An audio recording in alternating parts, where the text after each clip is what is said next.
Boa noite para todas e todos. Eu sou a Jennifer, eu fiz esse trabalho junto com o Jonathan e o Vinícius.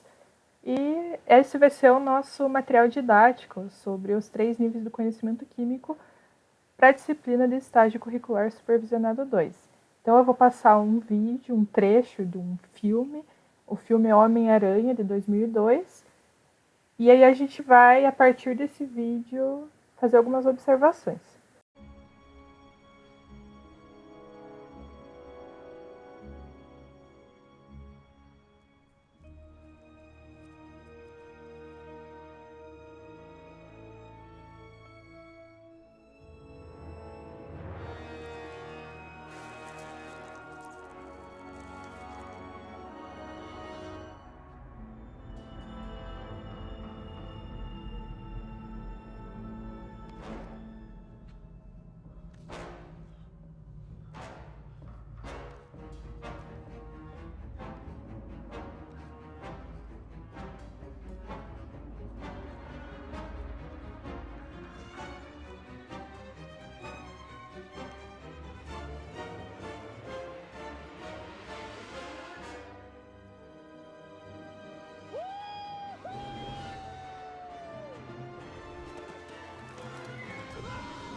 Vai, Teia! Voa! Para o alto e avante, Teia! Shazam? Vai! Vai! Vai, Teia, vai!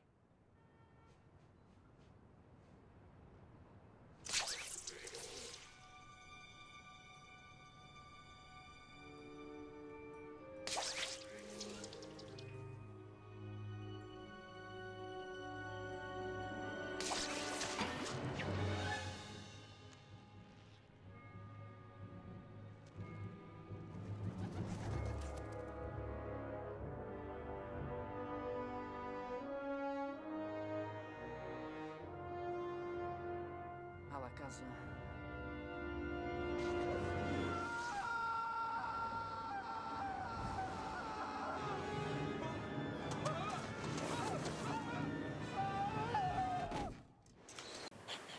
Então, ali, como a gente viu na cena do filme do Homem-Aranha, o Peter Parker, quando ele está percebendo a manifestação dos poderes, ele observa umas estruturas na ponta dos dedos dele que ele usa para subir na parede, além de outras características de aranhas, como a produção de teia. Falando especificamente sobre essas estruturas, são estruturas presentes tanto em aranhas quanto em lagartixas. Essas estruturas elas vão estar relacionadas com as patas das aranhas, né? Essas patas das aranhas elas têm milhares de pelos e esses pelos eles são feitos de queratina, também chamados de setae.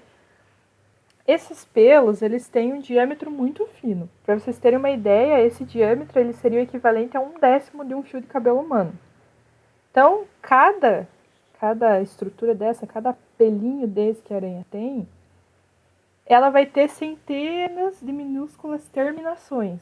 E essas terminações, elas vão ter um deslocamento de elétrons. Então, ali vai ter uma interação ali entre os elétrons e os átomos da superfície da parede ou do teto, né, que a aranha estiver se movimentando. E essa deslocação de elétrons que a gente vai chamar de força intermolecular. Nesse caso específico, forças intermoleculares de polo induzido. Então, aí está a justificativa de por que esses animais conseguem se movimentar pelas paredes e pelo teto. A gente vai entender o que são forças intermoleculares e o que é força intermolecular desde polo induzido ou forças de Van der Waals. Então, começar falando sobre as interações intermoleculares. Primeiramente, o que seriam essas interações? Pelo próprio nome já dá para a gente supor que são forças que acontecem entre uma molécula e outra, certo? Diferente das ligações, que são interações interatômicas, né, entre os átomos apenas. Então, as interações intermoleculares podem ser classificadas de acordo com a polaridade das moléculas que estão envolvidas. Então, seguindo uma ordem crescente de força de interação, vamos falar um pouco sobre cada uma delas. Primeiro, a gente tem o dipolo induzido, que vai envolver moléculas apolares, ou seja, moléculas que têm um momento de dipolo igual a zero. Então, para a gente entender melhor, vamos usar como exemplo uma molécula diatômica, um X2 genérico, poderia ser um gás cloro, Cl2, H2, N2, enfim, essas moléculas são apolares. O que acontece é que quando essas moléculas se encontram, vai acontecer uma polarização. O que seria isso? Uma deformação na nuvem eletrônica dessas moléculas. Essa deformação é o que? É uma movimentação dos elétrons dentro da nuvem, na verdade. Isso vai criar uma carga parcial positiva e uma carga parcial negativa em cada uma dessas moléculas. A partir do momento que eu tenho essas cargas parciais, só resta que as cargas opostas se atraiam e a interação aconteça, certo?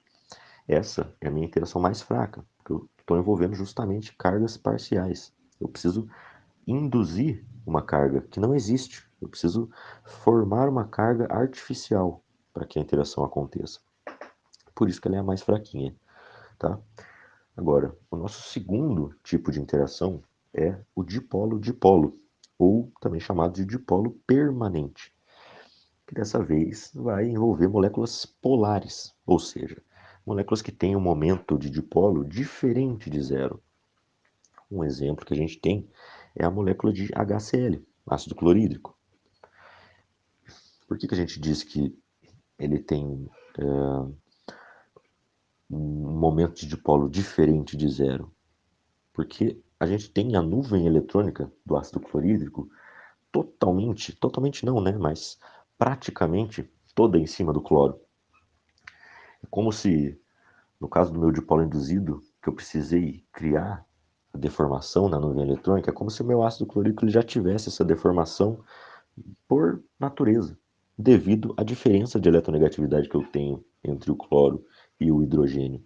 Então, tudo que precisa acontecer é a atração, né, entre essas moléculas, né, entre as cargas, né, e a interação vai acontecer. Por isso que é uma interação mais forte do que o dipolo induzido, porque aqui eu tenho cargas não totais, completas, porque cargas completas não existem, mas aqui é como se fosse praticamente, ok? E dentro do dipolo-dipolo, a gente tem uma classificação especial que é a ligação de hidrogênio. O que seria a ligação de hidrogênio? Obviamente envolve o hidrogênio, mas é quando ele está ligado com átomos de flúor, oxigênio ou nitrogênio. Por que esses três? Se a gente for ver na tabela periódica, a gente vê que o hidrogênio tem a eletronegatividade próxima de 2, 2,1 se eu não estou enganado. E o flúor, oxigênio e nitrogênio variam de 4 até 3. No caso do flúor, que é o mais eletronegativo de todos, né?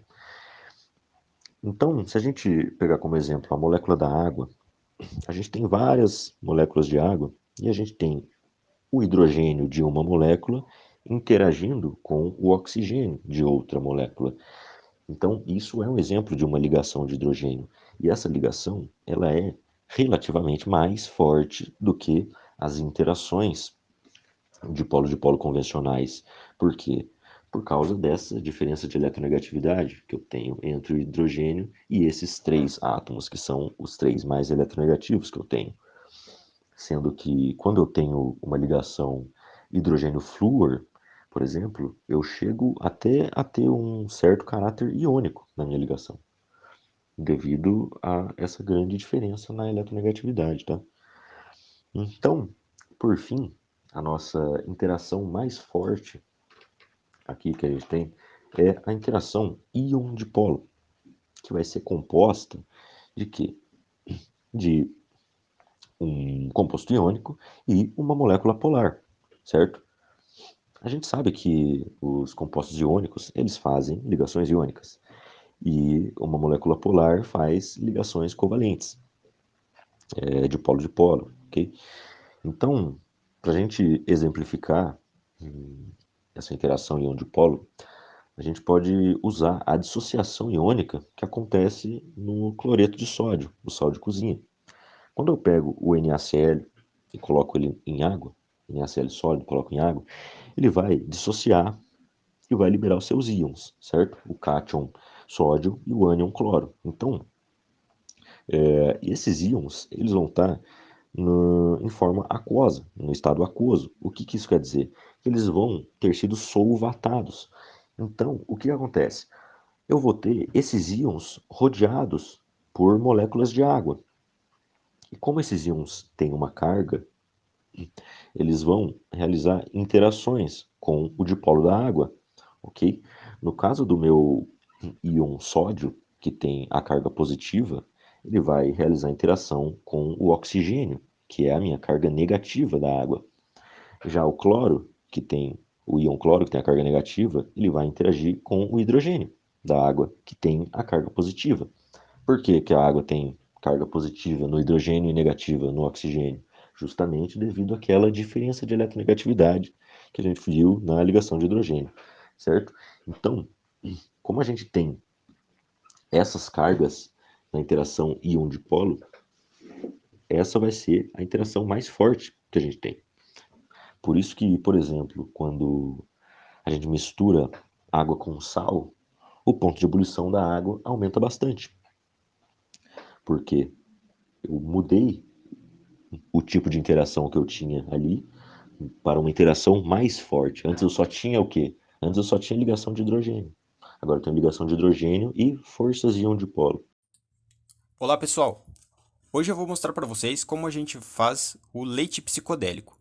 Então nesse experimento a gente vai utilizar um prato raso, algumas tintas alimentícias de várias cores e também um pouquinho de detergente. Então a gente vai colocar um pouquinho de leite neste prato e vai adicionar algumas gotinhas, de várias cores.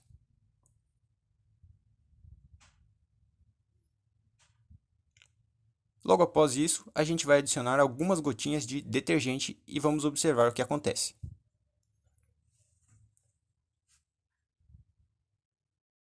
Então a gente consegue observar um efeito, de bastante movimentação ali das cores no leite. O que será que está acontecendo aí, pessoal?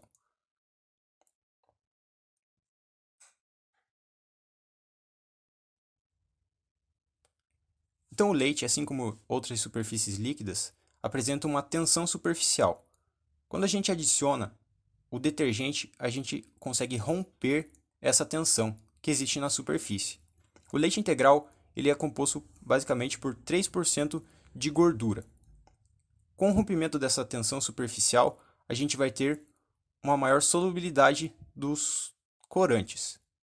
Como o Jonathan falou sobre o experimento do Manual do Mundo, o fenômeno que vai ser observado vai ser a tensão superficial. Mas o que é a tensão superficial?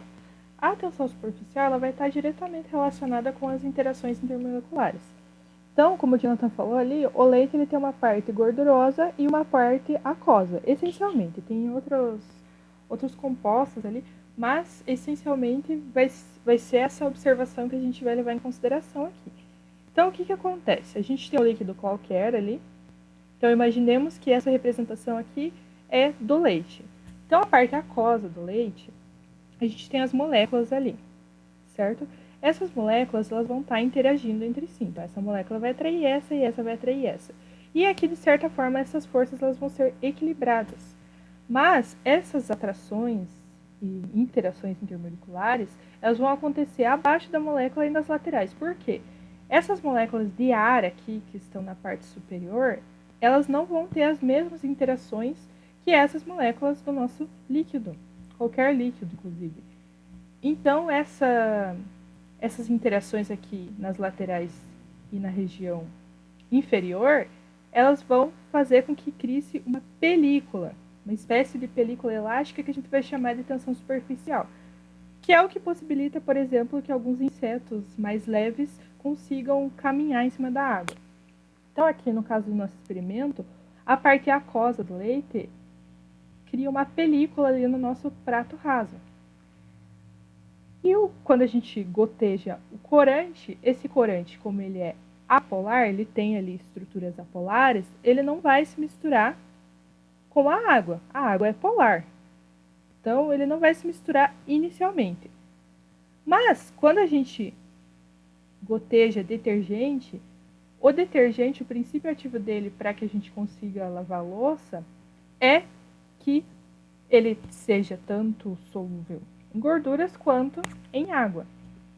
Então, esse detergente, quando a gente pinga ele no nosso leite, ele vai fazer com que as gorduras do leite possam se misturar com o corante, pois as gorduras do leite também são apolares. Então, apolar com apolar, a gente vai ter ali a mistura, a dissolução.